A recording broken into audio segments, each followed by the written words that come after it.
இந்த பாலத்துக்கு நீங்க ஆய்வு நடத்தப்பட வேண்டும். ஸ்பெஷலாக அதாவது நல்ல மும்முரமா உள்ள நல்ல தெளிவாக உள்ள நல்ல இன்ஜினியரை வச்சு இதை ஆய்வு பண்ணணும். ஏன்னா இப்போ மாவட்ட ஆட்சியாளர் நாங்கள் 2-3 இடத்த காட்டினோம், அதை பார்க்கல அவங்க.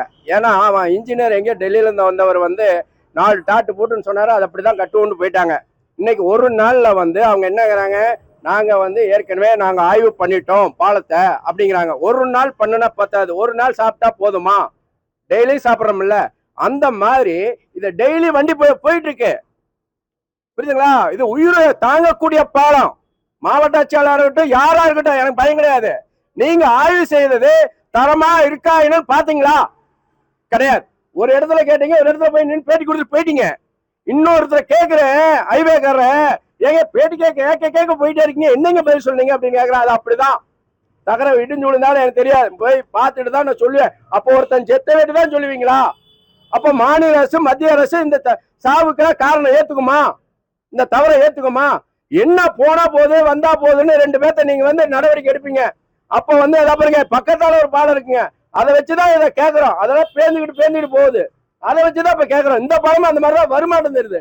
ஏன்னா பேந்துட்டு கையில பிடிச்சி எழுதாங்கன்னா, ஏன்னா அவ்வளவு வேணும்னா கேட்கிறேன். இந்த பாலம் அவ்வளவு ஸ்ட்ராங்கா இருந்து கையில பிடிச்சி எழுத்தா வர்றதுக்கு போய் தொட்டா விழுவுதுங்க. இப்ப பாருங்க டேமேஜ் எத்தனை இருக்குன்னு பாருங்க. ஒவ்வொரு சக்கையை வச்சு அடிச்சிருக்காங்க. அதுதான் டிசினா. இந்த பாலம் பூரா தமிழ்நாடு ஃபுல்லா அப்படிதான் வச்சிருக்காங்களா, இல்ல இந்தியா ஃபுல்லா அப்படிதான் வச்சிருக்காங்களா? ஒவ்வொரு இன்ஜினியரிங் தான் படிச்சானா கேக்குறேன். யாரா இருக்கட்டும், தயவு செய்து பாலம்னு கட்டினா பல உயிரை தாங்கக்கூடியதுக்கு தான் பாலம். போக்குவரத்துக்கு நீங்க ஒரு நாள் கூத்து மீசையை வச்சுட்டு போனான்னு சொல்லக்கூடாது யாரா இருந்தாலும். இன்னைக்கு நாங்க பார்த்து பாலம் வண்டி போயிட்டு இருக்கு, என்ன இடிஞ்சிருச்சான்னு கேட்கறாங்க ஒரு மாவட்ட ஆட்சியாளர். மாவட்ட ஆட்சியாளர் தர அந்த வார்த்தையை சொல்லிருக்க கூடாது. ஒரு நாள் போயிட்டு இருக்குன்னு சொல்லியிருக்க கூடாது. பாக்கலாங்க, ஏதோ நடவடிக்கை எடுக்கிறேன்னு சொல்லியதான் அது நியாயம். ஒரு இடத்துல பார்த்துட்டு போயிட்டு அவரை விட்டுட்டு பேசிட்டு இன்னொரு இடத்துல போய் பதில கேட்கணும், அவரு வண்டி ஏறிட்டு போறாரு. இதுல என்ன இருக்கு? அதனால மத்திய அரசு, மாநில அரசே வேண்டாம், மத்திய அரசு இந்த பாலத்துக்கு ஆய்வு பண்றதுக்கு ஸ்பெஷல் பர்மிஷன் போட்டு ஆளை நியமிக்கணும். இதுதான் என்னுடைய கருத்து. இந்த பள்ளிப்பாளையம் மக்கள் நல்லா இருக்கணும். இந்த பள்ளிப்பாளையம் மட்டுமல்ல, திருச்சி, கடலூர், சென்னை மற்றும் பாண்டிச்சேரி அனைத்து ஊர்களுக்கும் செல்லக்கூடிய பகுதி இந்த பாலம். நீங்க போட்டீங்க, எத்தனையோ கோடி ஒதுக்கிருக்கீங்க, அது எத்தனை கோடி என்னன்னு எனக்கு சொல்ல வரல, நான் அந்த சப்ஜெக்டுக்கே வரல. போட்டீங்க, கட்டினீங்க, நல்லபடியா கட்டுங்கப்பா. ஒவ்வொரு ஊர்ல பாருங்க, ஒவ்வொரு ஏரியால பாருங்க இடிஞ்சு உழுவுது. இதெல்லாம் பாத்துக்கீங்களா? என்ன சொல்றீங்க? இடிஞ்சது உடனே என்ன சொல்றீங்க? அந்த அதிகாரி மேல 2 பேருக்கு மேல நடவடிக்கை. அவ்வளவுதான், உங்க வேலை முடிஞ்சு போய். செத்தவன் செத்து தானே, உயிர் மேல பாதுகாப்பு இல்ல அரசுக்கு. யார் செத்தாலும் பரவாயில்ல.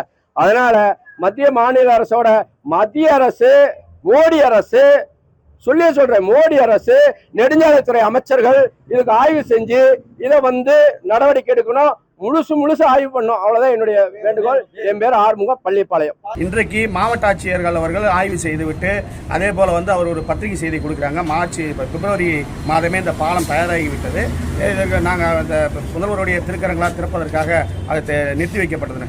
அப்போ இவ்வளவு நாளாக 3 மாதங்களாக இந்த பாலம் சும்மா இருக்குதுன்னு சொன்னால் இந்த இருக்கிற வேலைகளை முடித்திருக்கலாம். மேலே இருக்கிற அந்த மழைநீர் பைப்புகளையோ அல்லது இங்கே இருக்க காங்கிரீட்லாம் கையில் புஷ் பண்ணி இழுத்ததான் வந்திருக்குன்னு சொல்கிறாங்க. இது சாலை ஓரங்களாக இருக்குது. கனரக வாகனங்கள் மோட்டார்களில் எப்போது வேண்டுமான விபத்து ஏற்படும். கைகள் இழுக்கப்படக்கூடிய அந்த காங்கிரீட்டே அப்படி வருதுன்னு சொன்னால் நாளைக்கு ஒரு கனரக வாகனம் இடிச்ச உடனே பாலமே கவுந்துருமா? இதுதான கேள்வியாக இருக்குது. கையில் புஷ் பண்ணி இழுத்தாவே நம்ம காங்கிரீட் எடுத்து வரும்னு சொல்லும்போது நாளைக்கு ஒரு கனரக வாகனம் ஏதோ விபத்துக்குள்ளாகி அது மேலே மோதும் போது முற்றிலுமாக சிதைந்து அந்த பாலமே இடிந்து விழுங்கு போல இருக்குது. அதே போல் இன்றைக்கு அவங்க மாவட்ட ஆட்சித்தலைவர் அவர்கள் ஒரு நெடுஞ்சாலைத்துறை அதிகாரிகிட்ட இவரை பார்த்து கேட்டுக்குங்க, இவருக்கு எல்லாம் தெரியும்னு சொல்லி அவரை ஜாயின் பண்ணி விட்டு போகிறாங்க. அவர்கிட்ட கேட்குறேன், ஏங்க மேலெல்லாம் அந்த தகடெல்லாம் சும்மா அடிச்சு வச்சிருக்காங்க, பறந்து எவரையோட கழுத்தை கிழிச்சிருங்க அப்படின்னு சொன்னேன். நான் இன்னும் ஆய்வு பண்ணல, ஆய்வு பண்ணி சொல்கிறேன். அப்போ ஆய்வு பண்ணாமலே கொடுக்கப்பட்ட இந்த சான்று தான் சொல்றாரு. இது முழுமையாக முடிக்கப்பட்டதான் சான்றாக அவர்களே ஒப்புதல் வாக்கு மூலம் அவர் இந்த அதிகாரி அளிக்கிறார். ஆகவே இது முற்றிலுமாக அதிகாரிகள் ஆய்வு செய்யப்படவில்லை. ஏதோ ஒரு நிர்பந்தத்தின் காரணமாக அதிகாரிகள் ஒப்புதல் கொடுத்திருக்கிறார்கள். மக்களுடைய அழுத்தத்தின் காரணமாக ஒப்புதல் கொடுத்திருக்காங்க. பாலத்தின் வேலைகள் முழுமையாக முடிவதில்லை. இதை ஆய்வு செய்யணும். அது இங்கே இருக்கிற தமிழக அரசும் மத்திய அரசும் இணைஞ்சு ஒரு தணிக்கை குழுவை அமைத்து ஆய்வு செய்து இந்த பாலம் உறுதியாக உள்ளதா என்பதை ஆய்வு செய்யணும்னு கேட்டேன். நாளைக்கு இன்றைக்கு எங்களால், அதாவது நாங்கள் என்ன சொல்றாங்கன்னா ஒரு நாள் தான் ஆகுது அப்படிங்கிறாங்க. அப்படிங்கும்போது ஒரு நாள்லயே இந்த மாதிரி இல்லை இப்போ என்னன்னா அவர்கள் வந்து இப்போ நம்மளும் ஜோதிடர் கிடையாது என்ன நடக்குங்கிறது. ஆனால் இந்த தரம் சரியில்லை என்று சொன்னால் நாளைக்கு விழுகத்தான் செய்யும். பீகாரில் நீங்கள் பார்த்தீங்கன்னு சொன்னால் 12 பாலங்கள் ரொம்ப கட்டப்பட்ட உடனே இடிஞ்சு விழுந்தது. அதுவே பரமத்தி வேலூரில் தடுப்பணையில் கட்டப்பட்ட பாலம் ஒரு தூள் தொங்கி கொண்டிருந்துச்சு. இதெல்லாம் நடந்ததுக்கு பிறகு இது நடந்துருச்சு அப்படின்னு சொல்லி அந்த அதிகாரிகள் மீது 5 அதிகாரிகள் மீது ஏதோ நடவடிக்கை எடுத்து விட்டு அப்பொழுதுக்கு இந்த கதையை மூடுவதை விட இன்றைக்கு என்ன இருக்குதோ அதுக்குள்ளே வருமுன்னே காப்போம் என்கிற ஒரு நடவடிக்கையை இந்த அரசு எடுக்கணும்னு நான் கேட்டேன். பிளே ஸ்டோர் மற்றும் ஆப் ஸ்டோரில் இருந்து பாலிமர் செயலியை QR கோடு மூலம் பதிவிறக்கம் செய்யுங்கள். செய்திகளை உடனுக்குடன் பெறுங்கள்.